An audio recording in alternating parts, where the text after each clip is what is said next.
Hi bro. Hi bro. మీ పేరు? Shiva. Shiva. Bro Tollywood నుంచి మూవీస్ వస్తున్నాయి కదా, మీరు ఏ మూవీ కోసం వెయిట్ చేస్తున్నారు? కల్కి. కల్కి. కల్కి నుంచి నిన్న గ్లిమ్స్ రిలీజ్ అయినాయి కదా. అవును బ్రో. ఎలా అనిపించింది? నైస్ బ్రో, ఫెంటాస్టిక్ అని ఎక్స్పెక్ట్ చేయలేదు. బాగుందా? బాగుంది బ్రో. నెక్స్ట్ ప్రభాస్ గారి రేంజ్ ఎలా ఉంటే కల్కి తర్వాత? ప్రభాస్ అంటే ఇప్పటి వరకు అయితే బాహుబలి 2 అవైతే టాపే.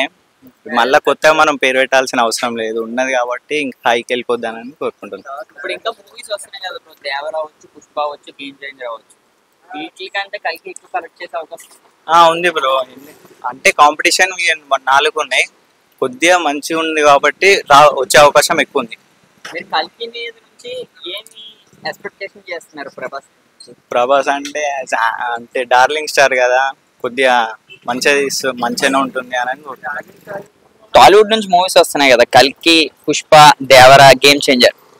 ఈ 4 మూవీస్ నుంచి మీరు ఏ మూవీ కోసం వెయిట్ చేస్తున్నారు? కల్కి. యా. రీసెంట్ గా గేమ్స్ రిలీజ్ అయినాయి కదా, చూసారా? చూసిన. ఎలా బుజ్జి. బాగుంది సార్.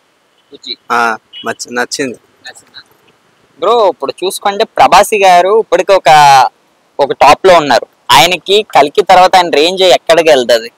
అంటే ఇంకా పైకి వెళ్తారు బ్రో. నెక్స్ట్ మూవీ ఏది చూస్ చేసుకుంటాడో దాన్ని బట్టి ఉంటుంది. ఇప్పుడు చూసుకుంటే ఈ కల్కి సినిమాలోని కమల్ హాసన్ గారు అవ్వచ్చు, అమితాబ్ బచ్చన్ గారు అవ్వచ్చు, పెద్ద పెద్ద స్టార్స్ మధ్యలో ప్రభాస్ గారు ఉన్నారు. స్క్రీన్స్ చిరిగిపోతాయా? పక్కా. యూత్ అందరూ వెయిట్ చేస్తున్నారు కల్కి గురించి. వెయిట్ చేస్తున్నారు. వాటిలో ప్రభాస్ గారి గురించి ఏం చెప్తారు? మాస్